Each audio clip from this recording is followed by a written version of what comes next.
maigsoon nga zombie. Ha? Pagka magalilisang maigsoon. Kung inyong basahon din sa Gipadayag, Kapitulo 9, versikulo 6, dili mamatay, bisan pag kapila pa ako ni, kapila mga katalagman nga ipahamtang sa Ginoo, pero gikuha ang kamatayon. So, posible nga mao ni ang zombie.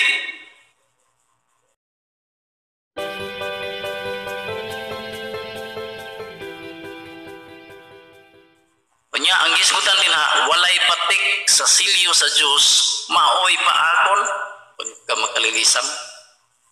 Dili ni sila mangaon sa mga tanom, mga kakahuyan, mga mananap, kung dili tao ang ilang rumbo ani maigsoon. Kung inyong basahon na diya sa Gipadayag, Kapitulo 9, versikulo 4, atong klarohon, walay patik sa silyo sa Diyos, maoy paakon ani. Unya, mga padiri, dili mamatay kay wala ang kamatayon. Good for 5 months. So, mao na ba kaniyang giisgot-isgot dirisgutan maigsoon nga zombie? Ha? Pagka magalilisang maigsoon.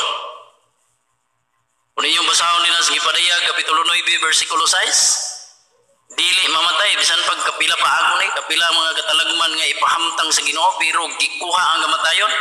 So, posible nga mao ni ang zombie. Pero walay zombie sa Biblia, maigsoon. At ako lang yung analysis. So, sa unan kag di mamatay,